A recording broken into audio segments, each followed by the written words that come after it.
আরে বাবা, আজ তুমি তাড়াতাড়ি উঠে পড়লে। Good morning. এই রইলো তোমার চা, তাড়াতাড়ি খেয়ে নাও, নাহলে ঠান্ডা হয়ে যাবে।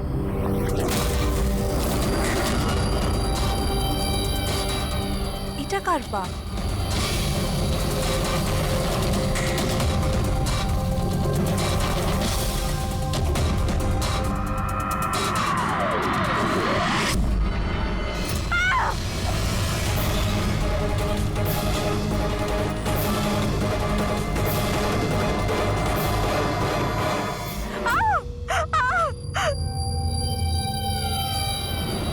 স্যার, আরও একটা মার্ডার। ওই ডক্টর ঠিকই বলেছিলেন, ওই খুনির মাথা খারাপ হয়ে গেছে, ওর মানসিক অবস্থা ঠিক নেই। স্যার, মনে হচ্ছে খুন করার একটা প্যাটার্ন বানিয়ে ফেলছে এই খুনি।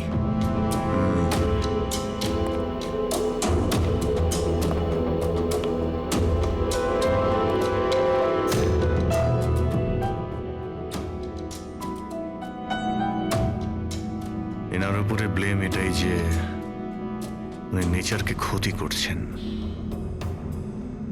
ইলিগাল ডিফরেস্টেশন, জমি হাতানোর জন্য ইলিগালি গাছ কেটে ফেলা। ওই খুনি এনার সঙ্গেও তাই করেছে। আর তাও প্রকাশ উধাও হয়ে যাওয়ার ঠিক পরেই। ওয়েপেন কি ব্যবহার করেছে? 100% চেইনস, না হলে হাড়ের সঙ্গে মাংসকে এইভাবে কেটে বডিটাকে দু টুকরো করা এত সহজ নয়। স্যার, যদি চেনস ব্যবহার করেই থাকে তাহলে আওয়াজ নিশ্চয়ই হয়েছিল। বাড়িতে কেউ না কেউ তো শুনবে। বাঁচাও, বাঁচাও, হেল্প, প্লিজ হেল্প। আরে কেউ আছো এখানে? আরে প্লিজ আমাকে বাঁচাও। হ্যালো,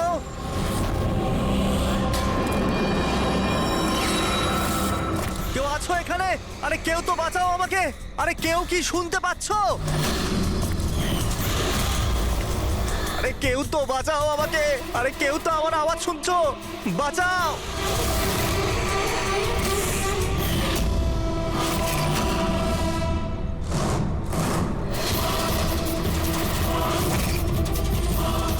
তুমি কে? কি চাও তুমি?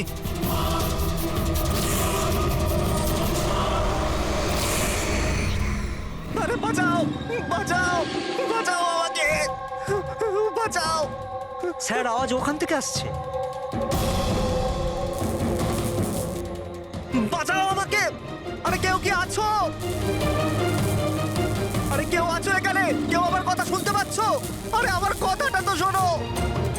বাঁচাও।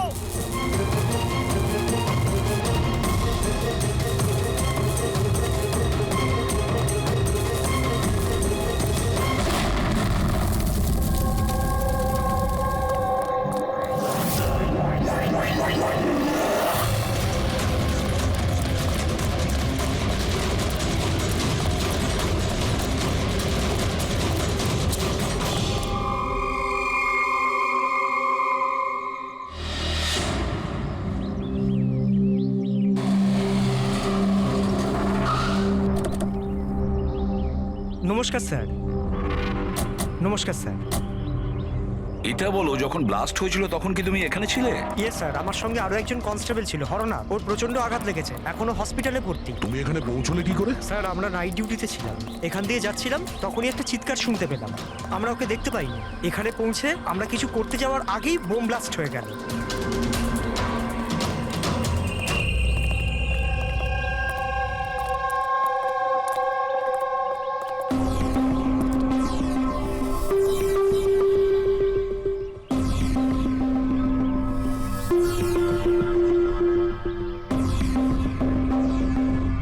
একটা কথা বলো আমায়, যখন তুমি এখানে এসেছিলে তখন তুমি এখান থেকে কাউকে যেতে দেখেছিলে বা পালাতে দেখেছিলে? হ্যাঁ স্যার, আমি ওকে তাড়াও করেছিলাম, কিন্তু ও পালিয়ে গেল। ও আমার আগেই ছিল, কিন্তু জানি না কেমন করে অদৃশ্য হয়ে গেল। আর এখানে হরনাথের অবস্থা ভালো ছিল না, তাই আমি ওর কাছে ফিরে এলাম। ঠিক করেছো তুমি, গুড ওয়ার্ক। পঙ্কজ একটু ওদিকটা চেক করো, দেখো বোমের কোনো অবশিষ্ট অংশ পাও কিনা, আর যদি কিছু পাও তাহলে ওটা এভিডেন্সে পাঠিয়ে দাও।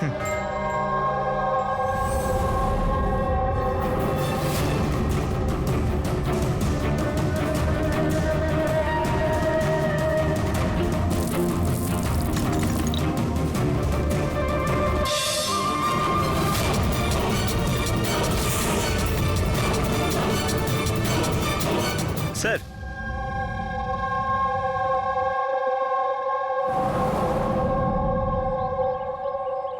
ডাইনামাইট স্টিক, আর স্যার এতে ব্যাচ নাম্বারও লেখা আছে। Arrow dynamic. স্যার, হ্যাঁ, এটা কিছু একটা চকচক করছে।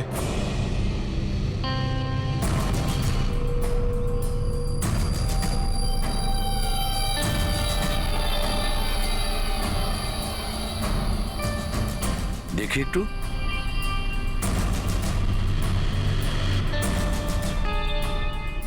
দয়া, এটা তো একটা দাঁত দেখছি, সোনার দাঁত। এক মিনিট, আচ্ছা একটু ম্যাগনিফাইং গ্লাসটা দাও তো।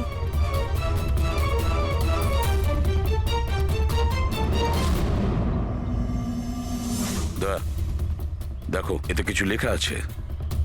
হ্যাঁ স্যার, NK লেখা আছে। এনকে?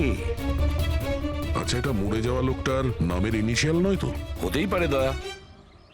এটা আবার হয়নি তো এই নামে যে আছে তাকে কিডন্যাপ করা হয়েছে? আর যদি কিডন্যাপ হয়ে থাকে স্যার, তো ওর বাড়ির লোক নিশ্চয়ই কোথাও না কোথাও কিডন্যাপ হওয়ার রিপোর্ট লেখাবে। হ্যাঁ, চেক করতে হবে, দেখতে হবে যে এই নামের কতজন ব্যক্তি নিখোঁজ হয়েছে।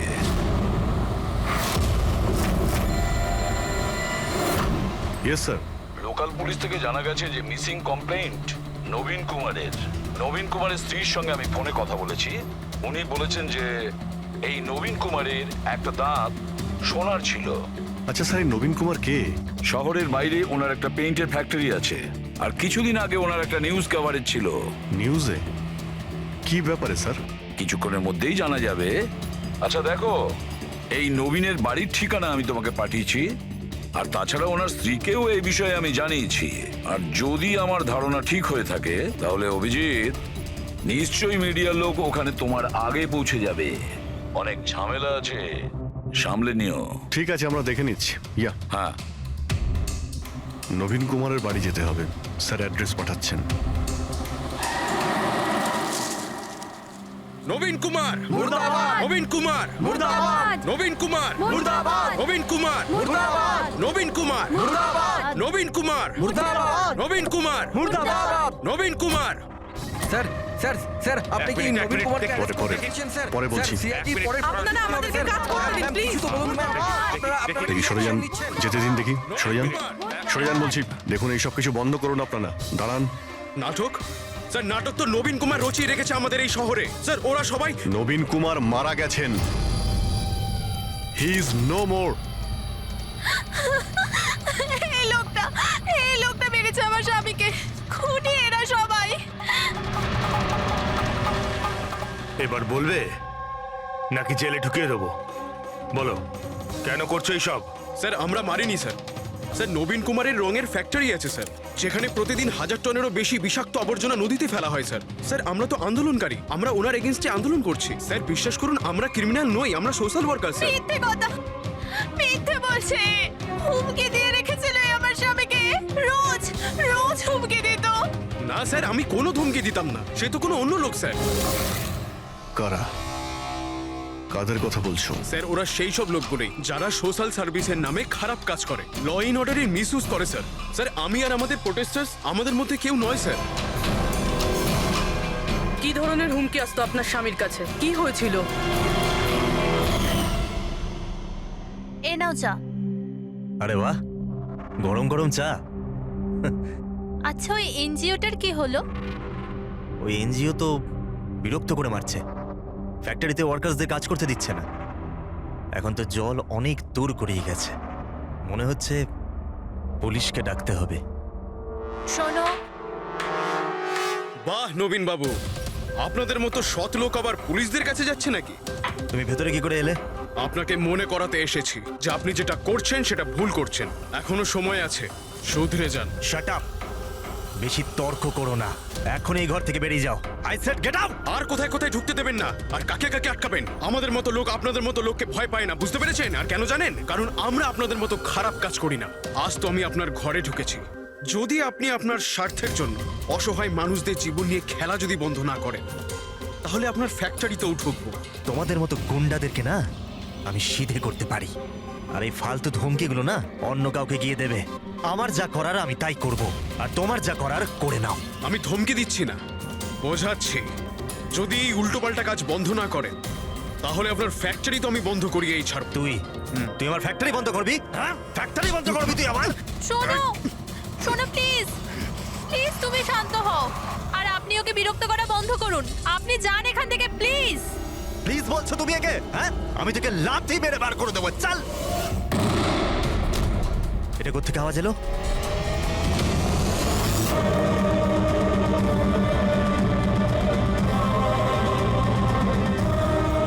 দেওয়ালে লেখা ছিল, শুধরে যাও নয়তো আর বাঁচবে না।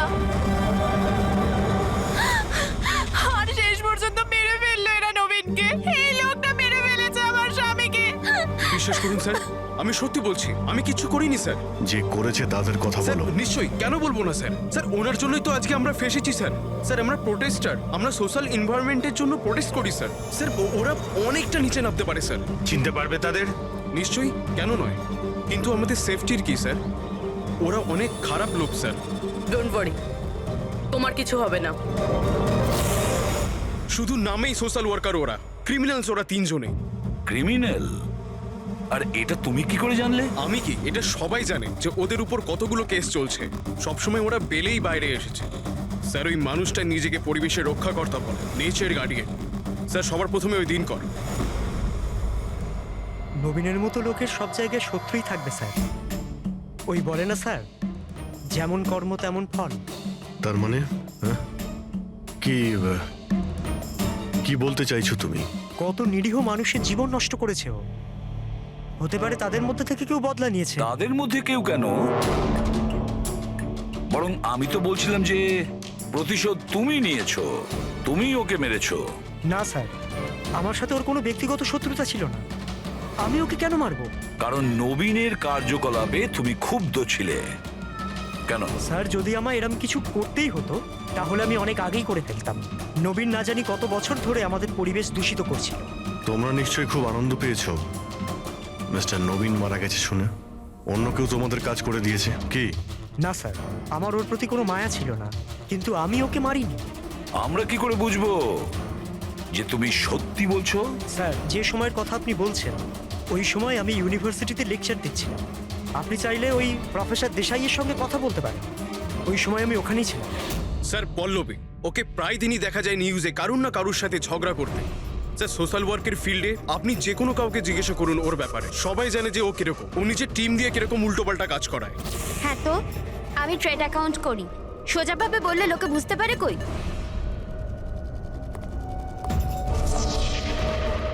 কিন্তু আমি সোজা পয়েন্টে আসছি।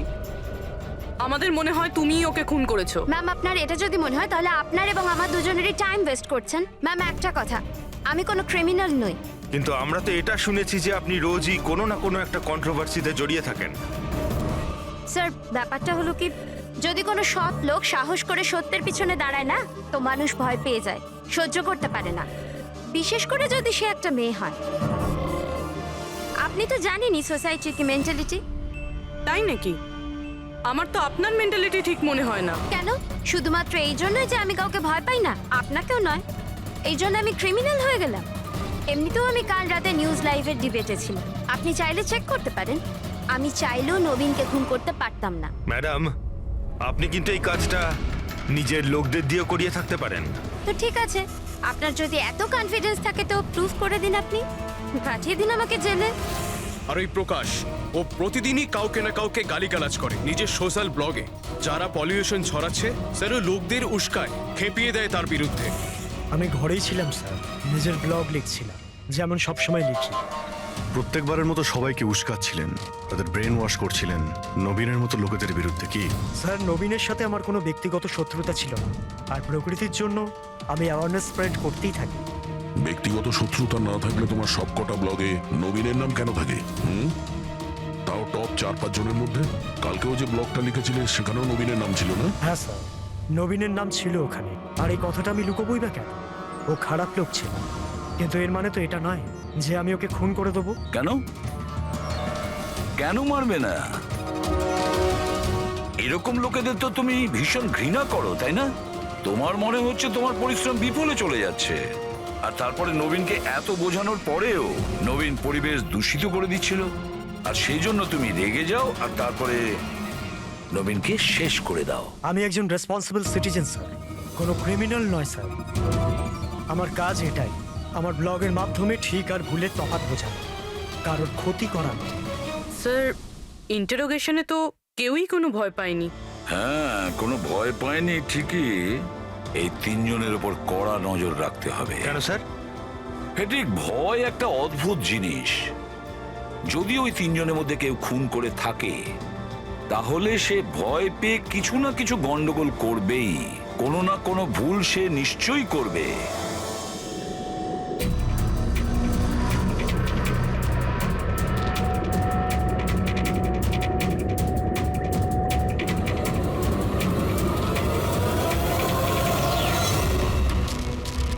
সারিকা, দেখো এটার উপর কোনো ফিঙ্গারপ্রিন্ট আছে কিনা, চেক করো।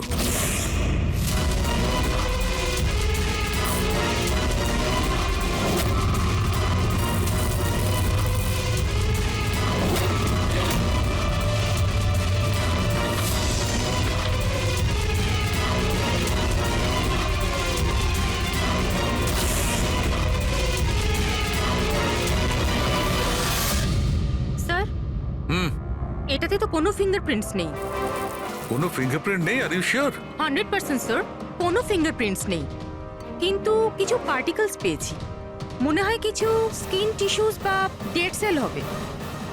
Dead cells? তবে এক কাজ করো সারিকা, ওই ডেড সেলস গুলোকে ভালো করে ক্লিন করে রাখো।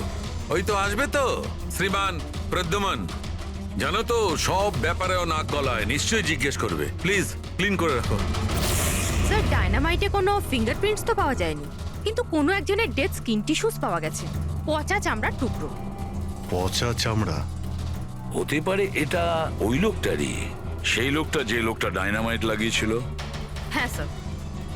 সালুকে, এই পচে যাওয়া চামড়াগুলোর তুমি ডিএনএ টেস্ট তো করতে পারো, কিছু তো জানা যাবে।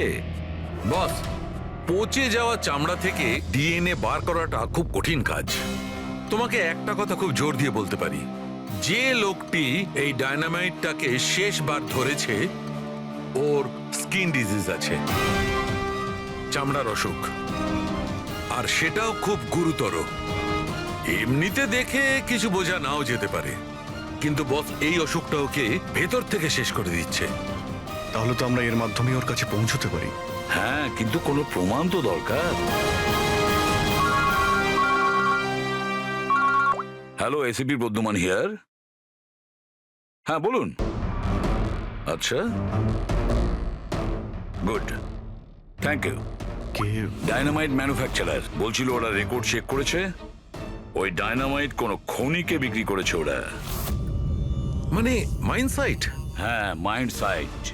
এবার এটা খোঁজ নিতে হবে এই ডায়নামাইট মাইন্ড সাইট থেকে খুনি পর্যন্ত কিভাবে পৌঁছলো।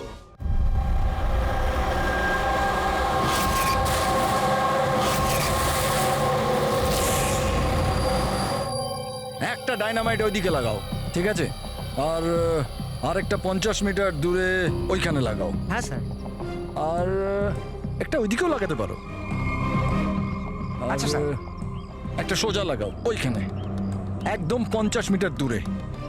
আর এই 6 সেকেন্ড পরে ব্লাস্টগুলো হবে। ঠিক আছে স্যার। ওকে। আর কোথায় লাগানো যায়? ওইখানে মাঝখানে ফিট করা যাবে কি?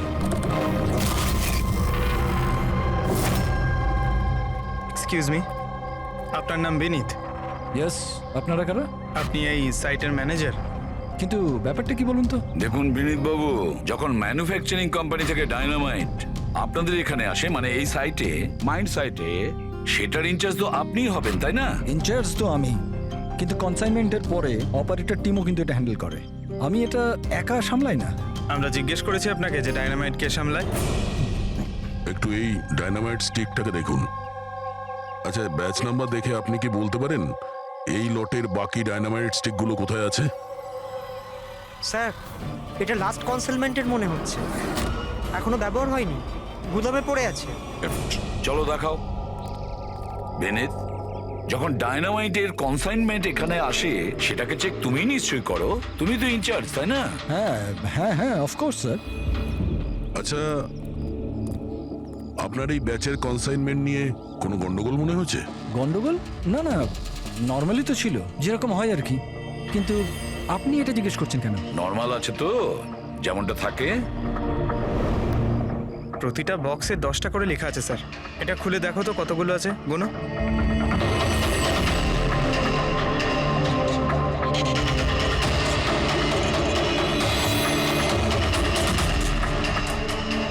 স্যার, একটা সেট কম আছে স্যার। আচ্ছা, এই ব্যাপারটা কি সেটা কি তুমি এখানেই বলবে, না একটু খাতির টাতির করার পরে মুখ খুলবে? স্যার বলছি, আমি সবসময় এই সেটগুলো জেলেদের বিক্রি করে দিতাম বম ফিশিং এর জন্য। মানে ইল্লিগাল ভাবে ব্যবহার করো এটাকে। আর এটার থেকে 6টা সেট আমি ওদেরকে বিক্রি করেছি। যাকে বিক্রি করেছো তাকে চেনো নিশ্চয়ই? স্যার, ও আমার রেগুলার কাস্টমার ছিল না, ও প্রথমবার এসেছিল। আর আমি ওর মুখটাও ভালো করে দেখিনি, কিন্তু স্যার ওর হাতের চামড়াগুলো অদ্ভুত রকমের হয়ে গেছিল, বোধহয় ও অসুস্থ ছিল। এর মধ্যে কাউকে চেনো? না স্যার, আমার মনে হয় না এদের মধ্যে কেউ ছিল। আরো একবার ভালো করে দেখো, হতে পারে ছদ্মবেশে এসছে। না স্যার, এদের মধ্যে কেউ নাই। ঠিক আছে, হয়তো আবার দ্বিতীয়বার দেখা হবে। স্যার, আমার মনে হচ্ছে যে আমাদের ওই লোকেদের লিস্ট বানাতে হবে যাদের এই ধরনের রোগ আছে। জানি ব্যাপারটা খুব মুশকিলের, কিন্তু ট্রাই তো করা যেতে পারে। না না, ট্রাই তো করতেই হবে দয়া। প্রত্যেকটা বড় বড় হসপিটাল আর ছোটখাটো নার্সিং হোম এবং ক্লিনিকগুলোতে গিয়েও খোঁজ নাও এরকম রোগের পেশেন্টের ব্যাপারে। হতে পারে আমাদের ভাগ্য যদি ভালো থাকে কিছু প্রমাণ আমরা পেয়ে যাব। Sir, let's go.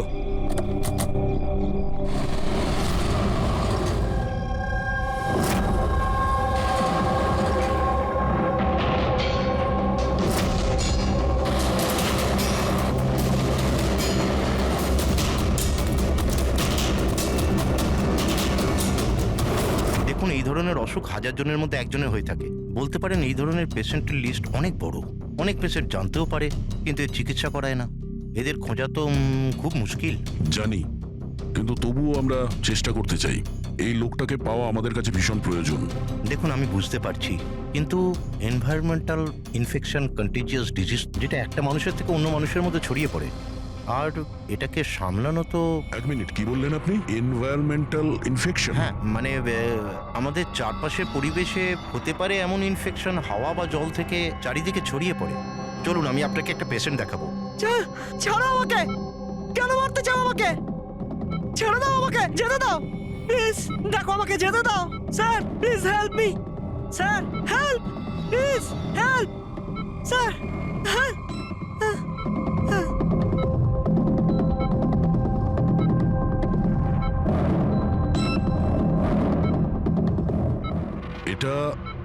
এটা এনভায়রনমেন্টাল ইনফেকশনের কেস। নিউরোলজিক্যাল ইনস্টেবিলিটি, এই ধরনের অসুখ সাধারণত পেশেন্টের মাথা ধীরে ধীরে খারাপ করে দেয়। ও নিজের ধৈর্য হারিয়ে ফেলতে পারে আর মাথার ব্যালেন্সও নষ্ট হয়ে যায়, যেমনটা নীলজের হয়েছে। আর ফিজিক্যাল কন্ডিশন, মানে আমি বলতে চাইছি এই ধরনের পেশেন্টরা কি খুব জোরে দৌড়তে পারে? হ্যাঁ, নর্মালি চলতে ফিরতে তো পারে, কিন্তু অসুখটা যদি অ্যাডভান্স স্টেজে চলে যায় তাহলে দৌড়ানোর পক্ষে সম্ভব নয়। কিন্তু স্যার, অ্যাডাভিন ইঞ্জেকশন দিলে শরীরে কিছুক্ষণের জন্য শক্তি আসে। হ্যাঁ, কিন্তু ওটা সাইড এফেক্ট যথেষ্ট। স্যার, অ্যাডাভিন ইঞ্জেকশন দেওয়া যথেষ্ট ঝুঁকিপূর্ণ। রিস্কি হতে পারে, কিন্তু এই অপরাধীর মানসিক অবস্থা যে ধরনের, তাতে হতে পারে যে ওর সাইড এফেক্ট নাও হতে পারে। কিন্তু যদিও নীলজের মতো মেন্টালি আনস্টেবল হয়, তাহলে চিন্তা আপনাদেরকেই করতে হবে। তার মানে তার মানে এটাই যে ও একটা খুন করে থাকলে দ্বিতীয়বারও খুন করতে পারে।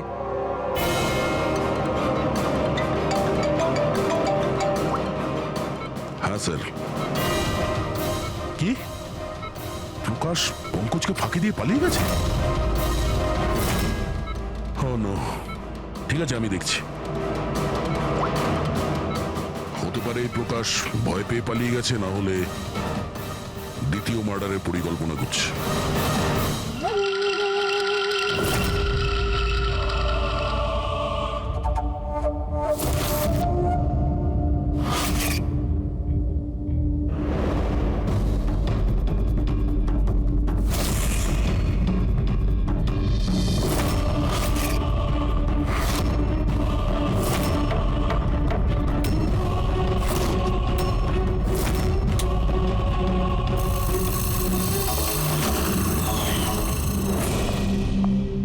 আরে বাবা, আজ তুমি তাড়াতাড়ি উঠে পড়লে। Good morning. এই রইলো তোমার চা, তাড়াতাড়ি খেয়ে নাও নাহলে ঠান্ডা হয়ে যাবে।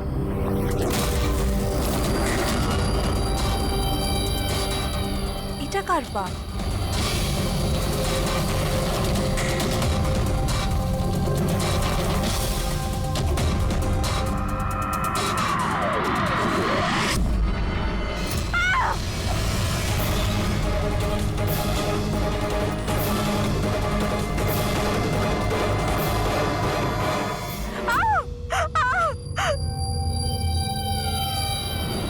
স্যার আরও একটা মার্ডার। ওই ডক্টর ঠিকই বলেছিলেন, ওই খুনির মাথা খারাপ হয়ে গেছে, ওর মানসিক অবস্থা ঠিক নেই।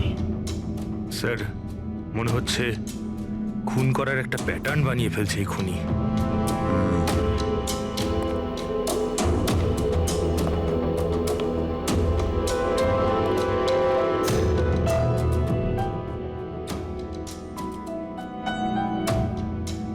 এনার উপরে ব্লেম এটাই যে উনি নেচারকে ক্ষতি করছেন। ইল্লিগাল ডিফরেস্টেশন, জমি হাতানোর জন্য ইল্লিগালি গাছ কেটে ফেলা। ওই খুনি এনার সঙ্গেও তাই করেছে। আর তাও প্রকাশ উধাও হয়ে যাওয়ার ঠিক পরেই। ওয়েপেন কি ব্যবহার করেছে? 100% চেইনস, না হলে হাড়ের সঙ্গে মাংসকে এইভাবে কেটে বডিটাকে দু টুকরো করা এত সহজ নয়। স্যার যদি চেনস ব্যবহার করেই থাকে তাহলে আওয়াজ নিশ্চয়ই হয়েছিল। বাড়িতে কেউ না কেউ তো শুনবে। রাতে কে কে ছিল? আমার হাজবেন্ড তো কাজের জন্য বাইরে থাকে, বাড়িতে শুধু আমি, বাবা আর আমাদের চাকর ছিল। আপনি আপনি কোনো আওয়াজ শুনেছিলেন? না, কোনো আওয়াজ শুনতে পাইনি। রামানন্দ বাবুর কারোর সাথে শত্রুতা বা কেউ কোনোদিন হুমকি দিয়েছিলেন ওনাকে? হ্যাঁ, কিছু সপ্তাহ আগে কিছু অদ্ভুত হয়েছিল। বাবাকে কেউ ধমকাচ্ছিল আর বাড়ির বাইরে দেওয়ালে কেউ কিছু লিখে দিয়েছিল যে শুধরে যাও, না হলে তোমার সাথে ওরকমই হবে যেটা তুমি গাছের সাথে করো।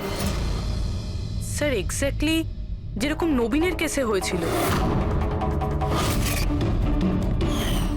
স্যার একটা কথা কিছুতে মাথায় ঢুকছে না, খুনি কারোর বাড়িতে ঢুকে এরকম নৃশংসভাবে কাউকে খুন করে বাড়ি থেকে বেরিয়ে যায় আর কেউ কিছু শুনলো না, কেউ দেখলোও না, কিভাবে?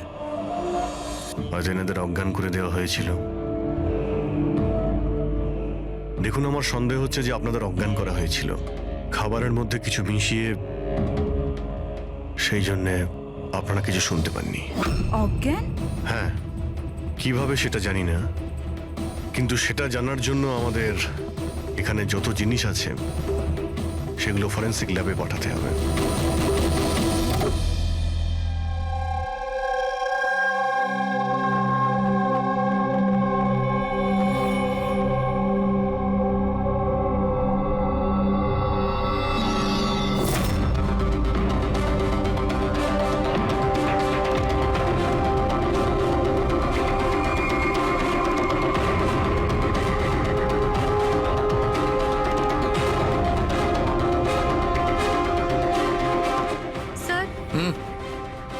বাড়িতে যত রকম খাবার জিনিস ছিল চেক করে নিয়েছি, আর পানীয়।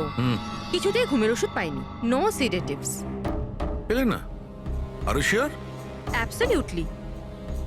কিন্তু সারিকা, সবাই তো অজ্ঞান ছিল, তার মানে কোনো মাদক দ্রব্য নিশ্চয়ই থাকবে যার জন্য ওরা অজ্ঞান হয়ে গেছিল। খাবার জিনিসে, পানীয়তে, কিছুতে তো থাকা উচিত।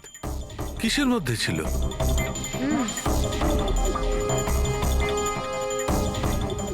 হ্যাঁ, মাদক দ্রব্য ছিল।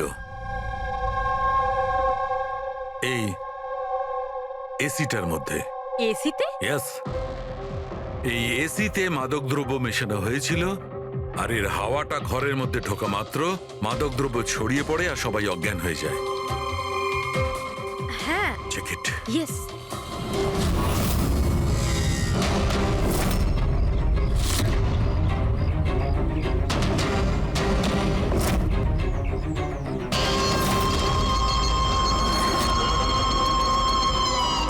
দেখো সালুখে, তুমি আন্দাজে ঢিল মারছো না তো?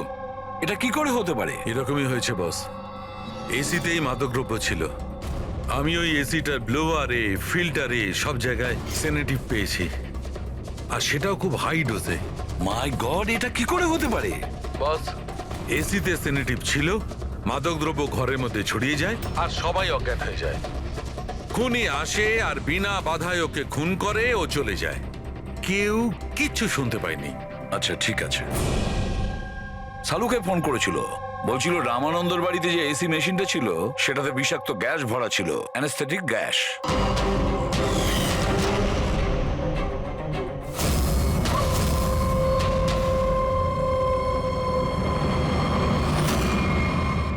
অ্যানাস্থেশিয়া দিয়ে লোকেদের ট্রিটমেন্ট করা হয় শুনেছি। আরে তো এই খুনি তো দেখছি বেশ ধূর্ত। প্রকাশের ব্যাপারে কি জানতে পেরেছো? স্যার, কিছু জানতে তো পারিনি, বাট আই এম শিওর পরের খুনের প্ল্যান করছে।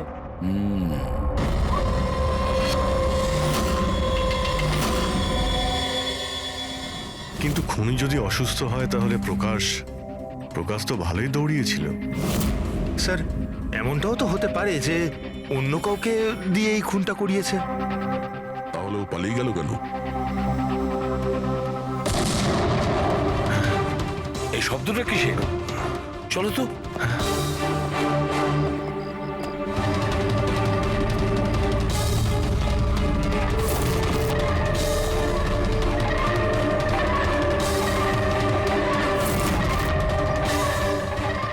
তোমাদের কাজ আমি করছি এসিপি, শহরকে পরিষ্কার, আর আমার এই রাস্তায় যে আসবে তাকেও আমি এই জগৎ থেকে পরিষ্কার করে দেব।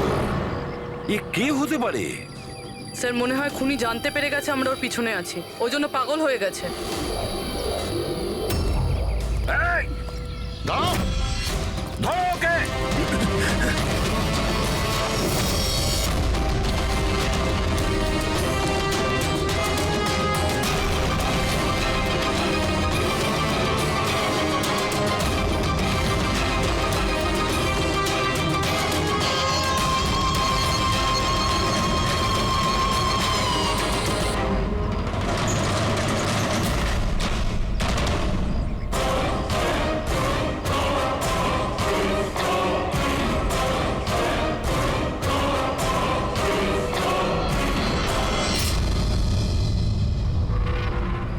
স্যার, সিআইডি থেকেই লিস্ট এসছে।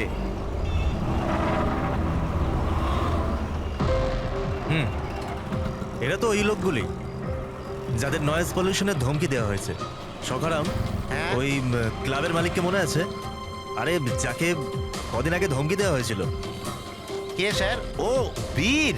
আচ্ছা সখারাম, ওর বিরুদ্ধে কোনো কমপ্লেন আছে নাকি? হ্যাঁ স্যার, ওটা তো রেসিডেন্সিয়াল এরিয়া না, তো আশপাশের 2-4টে ঘর থেকে কমপ্লেন এসছে যে অনেক রাত্রির পর্যন্ত জোরে মিউজিক চলে, এই সব কমপ্লেন। আওয়াজ মানে নয়েজ পলিউশন। সখারাম, তুমি একটা কাজ করো, হ্যাঁ তুমি স্যার। সিআইডির লোকেদের ফোন করো এখনই, এই সময়।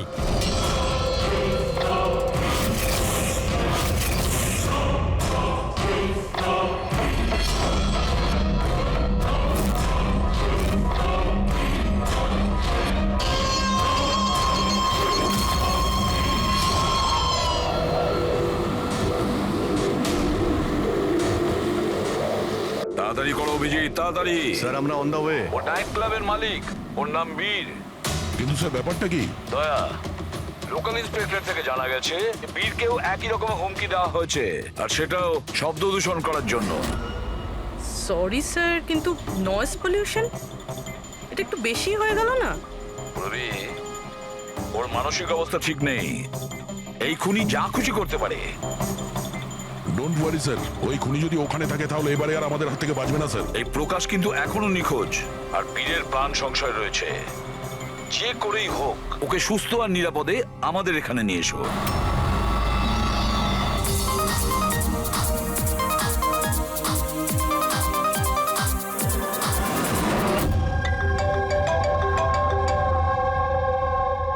হ্যালো। হ্যালো বীর, আমি এসবি প্রদ্যুমান বলছি, সিআইডি থেকে। সিআইডি? কি হয়েছে স্যার? আমার কথা মন দিয়ে শোনো, তোমার প্রাণ সংশয় রয়েছে। কি মানে মানে আমাকে কে মারতে চায়? দেখো বীর, যদি তুমি ক্লাবে থাকো তাহলে বাইরে কোনো মতেই যেও না। আমাদের অফিসার্স তোমার ওখানে যাচ্ছে তোমার সেফটির জন্য। আরো একটা কথা, ভিড়ের মধ্যেই থাকবে, লোকেদের মধ্যেই থাকবে, বুঝেছো? একা একদম থাকবে না।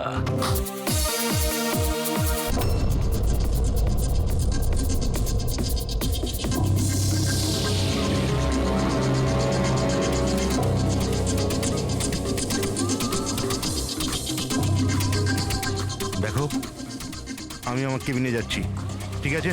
আর কাউকে ভেতরে আসতে দেবে না, বুঝেছো? কাউকেই ভেতরে আসতে দেবে না।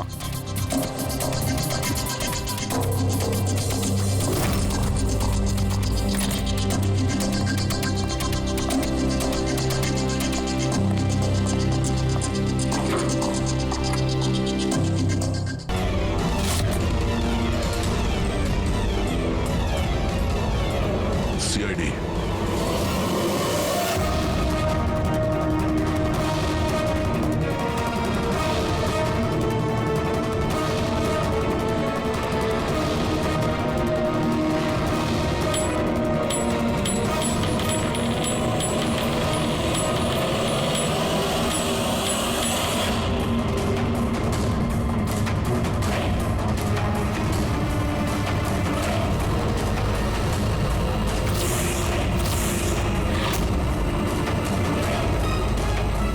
এ ভাই শোনো, এদিকে এসো। হ্যাঁ স্যার। বীর কোথায়? স্যার উনি কারুর সাথে দেখা করতে চান না। আমরা সিআইডি থেকে আসছি। কোথায় ও? আসুন স্যার।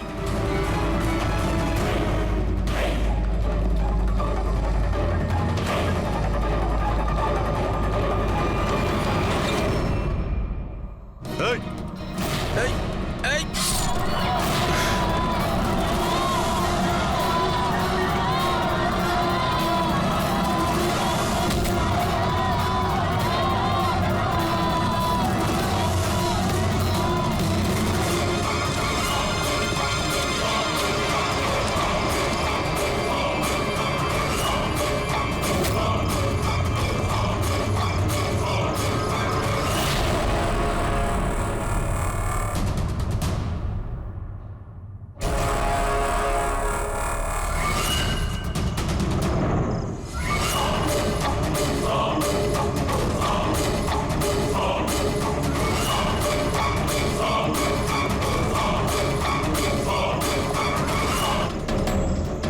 আরে গেল কোথায়?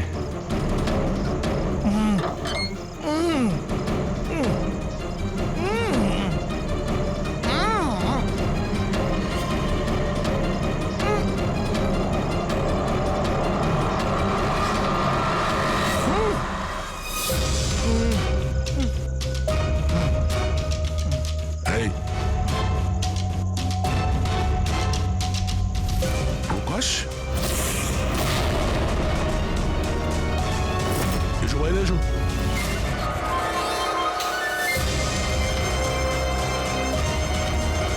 তুমি এখানে কি করছিলে? হ্যাঁ, আমাদের হাত থেকে বাঁচার জন্য কি এইসব করছিলে? না অভিজিৎ, মনে তো হচ্ছে না। এর হাত পা বাঁধা ছিল, মনে হচ্ছে কেউ হাত পা বেঁধে ওকে এখানে ফেলে দিয়েছে। রবি, এসপি স্যারকে ফোন করে বলো যে প্রকাশকে পাওয়া গেছে, আর ওর একটু ফার্স্ট এড করে দাও। স্যার যাও। চলুন।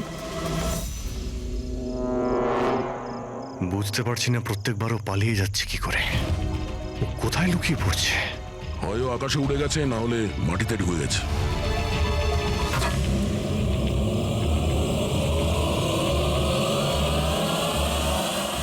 ও এখানেই আছে দয়া, এইখানে। কি? এইখানে।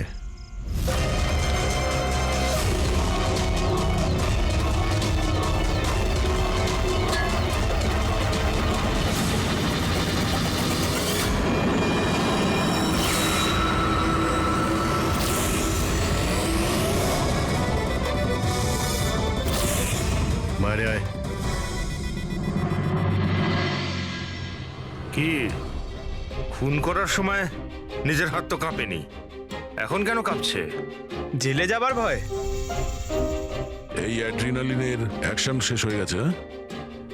যে ইঞ্জেকশন নিয়ে তুমি পালাচ্ছিলে তার কাজ কিন্তু শেষ হয়ে এসেছে। এবার তুমি মুখ খুলবে নাকি মুখ খোলার জন্য একটা ইঞ্জেকশন দিতে হবে? আমি কোনো মজা পাই না ইঞ্জেকশন নিতে। এটা আমার এক বাধ্যতা, যেটা আমাকে নিতে হয়। একটা সময় ছিল যখন আমি শক্তিশালী এবং মজবুত ছিলাম, কিন্তু আমার একদিন খারাপ সময় এলো আর আমি একটা রোগে আক্রান্ত হলাম। ফ্যাক্টরি আর ওখান থেকে নির্গত বিষাক্ত ধোঁয়া আর আবর্জনা, যে পলিউশন ছিল তাতে কয়েক লাখ লোক ইনফেক্টেড ছিল। জানি না রোজ কত পেশেন্ট আসতো। ওদের সাথে থাকতে থাকতে আমিও অসুস্থ হয়ে পড়েছিলাম। এই রোগটা কবে হয়েছিল আপনার? 6 মাস আগে। আর এই 6 মাসে এই রোগ তোমার শরীরের সঙ্গে সঙ্গে তোমার মাথারও ক্ষতি করতে শুরু করে দিয়েছে। তুমি জানো তুমি কি করেছো? হ্যাঁ, আমি কারোর কোনো ক্ষতি করিনি, ক্ষতি করেছে ওরা। হাওয়া, জল সবেতে বিষ মিশিয়ে দিয়েছিল। ব্যাস, তখনই আমি ঠিক করেছিলাম যে লোকেরা আমার এই অবস্থা করেছে তাদের আমি ছাড়বো না।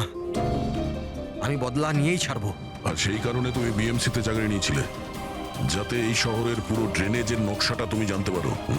তার সুযোগ নিয়ে তুমি ওখান থেকে পালিয়ে যেতে, আর আমাদের মনে হতো যে কোথায় তুমি হঠাৎ করে অদৃশ্য হয়ে গেলে।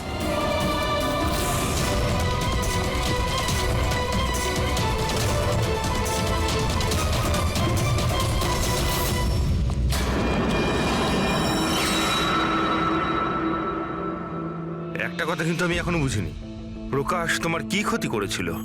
হ্যাঁ, ওকে কেন কিডন্যাপ করলে? ওই রাতে ও ওখানেই ছিল, রামানন্দের বাড়ির বাইরে। ও ওর বাড়ি জ্বালাতে এসেছিল। ও কিছু করতো তার আগেই ও আমাকে দেখে নিয়েছিল ঘর থেকে বেরোনোর সময়। আর তুমি ওকে তারপর কিডন্যাপ করে নিলে যাতে ও কারোর সামনে মুখ না খোলে। হ্যাঁ, তুমি ওকে মারতেও পারতে, তাহলে ওকে ওকে তুমি মারলে না কেন? আমি বললাম না স্যার, আমার বদলা শুধুমাত্র ওদের সাথে ছিল যারা আশেপাশের হাওয়া জলকে বিষাক্ত করে তুলেছিল। আমি তো শুধুমাত্র আমার সংসার বাঁচাচ্ছিলাম। আমি কোনো ছোটবেলা থেকে খুনি ছিলাম না। এই দায়িত্বটা তোমাকে কে দিয়েছিল? শোনো, তোমার এই প্রতিশোধের আগুনে এতগুলো লোকের প্রাণ গেছে। এই কাজটা তোমার একদমই করা উচিত হয়নি। খুব অন্যায় করেছো তুমি। আইন তোমাকে কোনোদিন ক্ষমা করবে না। কঠোর থেকে কঠোরতম শাস্তি হবে তোমার।